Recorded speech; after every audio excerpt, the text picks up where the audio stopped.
Welcome to Global Byte. Please subscribe and hit the bell icon for more breaking updates in the theater of global commerce, where the movement of goods shapes the destinies of nations. A new chapter is being written before our eyes. A monumental shift is underway, one that promises to redraw the map of international trade and challenge the established order that has dominated for decades. The China-Iran rail corridor, launched in May 2025, is more than a new freight route. It's a strategic re-engineering of world supply chains, connecting East and West with steel and ambition. This Iron Silk Road challenges the dominance of maritime chokepoints like the Suez Canal and the Strait of Hormuz, and circumvents Western-led sanctions, offering a vital land-based alternative for nations seeking economic sovereignty and resilience. Now goods flow seamlessly from China's industrial heartlands, through the vast steppes and deserts of Central Asia, to the bustling ports of Iran, bypassing traditional sea routes long dominated by the US and its allies, and reducing both transit times and costs. For China, this corridor is a vital artery for exports and energy imports, strengthening its economic reach and providing a secure overland route that is less vulnerable to naval blockades or international disputes. For Iran, it's an economic lifeline, opening new markets, attracting investment, and offering a way to sidestep isolation imposed by sanctions, while revitalizing its own infrastructure and trade networks. For the nations of Central Asia, the corridor is a path to growth and influence, transforming them from landlocked bystanders into key players in a new era of Eurasian connectivity and prosperity. The activation of this corridor opens a new front in the ongoing struggle for control over global trade, turning freight trains into powerful instruments of geopolitical leverage and economic strategy. As the first trains roll from Xi'an to Tehran, they carry not just containers and cargo, but the hopes, ambitions, and strategic calculations of entire nations, heralding the dawn of a new geopolitical reality in the heart of Eurasia. The China-Iran rail corridor was born from China's Belt and Road ambitions and Iran's quest to break free from Western sanctions. Both nations saw the need for a secure, land-based trade route immune to US naval dominance. Central Asian countries, Kazakhstan, Uzbekistan, Turkmenistan, became pivotal, balancing ties with global powers while seizing the economic opportunity. Disruptions to other routes like the Northern Corridor through Russia accelerated negotiations, leading to a landmark six-party railway pact in Istanbul, 2025. This agreement harmonized tariffs and customs, transforming a patchwork of national railways into a unified operational zone. Massive Chinese investment and rapid construction signaled the corridor's shift from concept to reality, a steel backbone stretching across Eurasia. In May 2025, a new chapter in Eurasian trade and cooperation began, as the very first direct freight train set out from Tehran, Iran, bound for Xi'an, China. This historic journey was more than just a logistical achievement, it symbolized a bold step forward in connecting East and West by rail, forging a new Silk Road for the modern era. The new rail corridor slashed travel times, cutting the journey in half compared to traditional sea routes. What once took weeks by ship can now be accomplished in just days by train, offering businesses a faster, more predictable way to move goods across continents. By the end of the year, 40 trains had already traversed this corridor, an impressive figure that surpassed the total number of trains over the previous 7 years combined. This surge in traffic highlights the growing demand for efficient overland transport between Asia and Europe. The success of this route is built on unprecedented cooperation.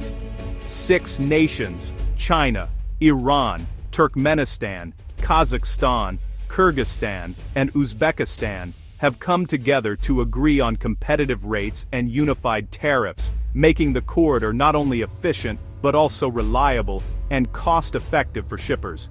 To support this growth, China is investing in a major new terminal at Sarex, on the border with Iran. This state-of-the-art facility will streamline customs and cargo handling, further reducing delays and boosting the corridor's capacity. Meanwhile, Iran and Turkmenistan are working together to double the freight capacity along their shared border, upgrading tracks and expanding infrastructure to accommodate the rising volume of trains. Looking ahead, the corridor's full potential will be unlocked with the future China-Kyrgyzstan-Uzbekistan railway. This ambitious project will carve a shorter, more direct path through the Maritime, further reducing transit times between East Asia and Europe. Even now, the current route is already profitable and strategically vital, with ongoing upgrades to increase both speed and capacity. Advanced control centers and modernized tracks are ensuring smooth, efficient operations across thousands of kilometers. This is just the beginning, the first phase of a much grander vision for seamless Eurasian connectivity, promising to reshape trade, foster cooperation, and bring nations closer together than ever before. The China-Iran rail corridor is a masterstroke of geopolitical engineering, designed to bypass American naval power and financial oversight. By forging a direct overland link between East Asia and the Middle East, this corridor sidesteps the traditional choke points that have long given the U.S. leverage over global trade. It's not just a railway, it's a strategic artery, built to ensure that goods, energy, and influence can flow freely, even in the face of mounting international pressure. This new route enables overland trade, including potentially sanctioned goods, undermining the U.S. sanctions regime and offering Iran a vital economic lifeline. For both China and Iran, the corridor is a tool to resist Western economic pressure, allowing them to conduct business outside the reach of U.S.-controlled financial systems. It's a bold move that challenges the established order and signals a shift in the balance of power. For China, it's a solution to the Malacca dilemma, providing a secure alternative to vulnerable sea lanes. The corridor reduces China's dependence on maritime routes that could be easily disrupted in times of conflict, ensuring a steady flow of resources and trade. This overland connection is a critical component of China's broader Belt and Road Initiative, aimed at weaving a new web of connectivity across Eurasia. The US and Israel responded to the corridor's launch with airstrikes on Iranian infrastructure, signaling fierce opposition. These attacks were not just military actions, they were warnings, meant to deter further progress and demonstrate the high stakes involved. The strikes highlighted just how disruptive this new trade route could be to the existing global order. Iran, emboldened by the new route, closed the Strait of Hormuz, escalating tensions and transforming a regional project into a global crisis. The closure sent shockwaves through energy markets and forced the world to confront the vulnerability of its supply chains. Suddenly, a railway had become the trigger for a much larger confrontation. The so-called 12-day war was a struggle for control over global supply chains, showing the corridor's power to reshape international conflict. As trade routes were disrupted and military forces mobilized, it became clear that infrastructure could be as decisive as armies in the new era of great power competition. The Iron Silk Road is not just changing trade patterns, it's altering the dynamics of global power. By connecting distant economies and bypassing traditional bottlenecks, it's redrawing the map of influence and creating new opportunities and new risks for every nation involved. The world must now contend with a new flashpoint in the rivalry between the US and the Eurasian bloc.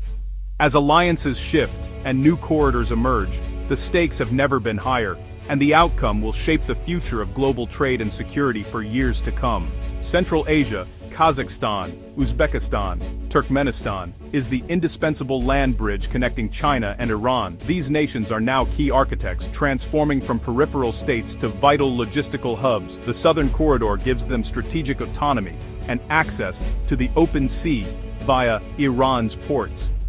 Uzbekistan and Kazakhstan are building terminals at Iranian ports, opening new markets in South Asia and Africa. Electrification and new rail links are integrating the region into a cohesive economic network. This collaborative infrastructure is forging a shared destiny, binding the region with steel and mutual interest. Central Asia is no longer on the sidelines. It's at the heart of Eurasian trade. The China-Iran rail corridor has created clear winners, China, Iran, and Central Asia, while challenging the old order. Iran gains a vital economic lifeline, integrating into East-West trade and generating billions in transit fees. China secures a fast, resilient route for goods and energy, reducing reliance on volatile sea lanes. Central Asian republics profit from transit fees and investment, diversifying their economies and gaining strategic value. Meanwhile, traditional maritime shipping companies and ports lose out as containers shift from ships to trains. Nations controlling choke points like Singapore and Egypt may see their influence wane. The US faces diminished leverage as sanction-free trade erodes its economic statecraft. The corridor is redrawing the map of winners and losers in global trade. The corridor's strategic importance has made it a target in geopolitical conflict. US and Israeli airstrikes in June 2025 hit railway infrastructure, showing that even land routes are vulnerable. The attacks forced China, Iran, and Central Asia to rethink security, possibly increasing military presence along the route. Iran's closure of the Strait of Hormuz, enabled by the rail corridor, escalated the crisis into a global standoff. The 12-day war revealed how new infrastructure can lower the threshold for conflict. The railway, meant to provide security, has become a source of instability and a central piece on the geopolitical chessboard. Its future depends as much on diplomacy and security as on economics. Despite its promise, the southern corridor faces daunting challenges: logistical, political, and security-related. Experts warn that only deep cooperation and harmonized standards can prevent fragmentation and inefficiency. Physical bottlenecks and differing rail gauges still hamper seamless transit. Major upgrades are underway, but not complete. Political instability in any transit nation could sever the corridor overnight. The project's success depends on the enduring political will of all governments involved. Yet, the urgent demand for non-Russian routes and the corridor's strategic logic provide strong incentives to overcome obstacles. The Southern Corridor is more than a political project. It's a response to a fundamental shift in global logistics. Its momentum is powered by powerful market forces and the need for resilient supply chains. The China-Iran rail corridor is a bold statement about the future of trade and power. It lays the foundation for a new economic order, less reliant on Western-controlled sea lanes, more centered on Eurasian connectivity. The corridor's activation marks a decisive break from the old world order, signaling the rise of a multipolar world. It provides a sanction-proof lifeline for Iran, a secure trade route for China, and prosperity for Central Asia. The 12-day war showed that control over supply chains is now a central battleground. The corridor's success or failure will ripple far beyond Eurasia, shaping energy prices, military postures, and global alliances. As this new Silk Road takes shape, the world must reckon with a transformed landscape of trade, security, and power.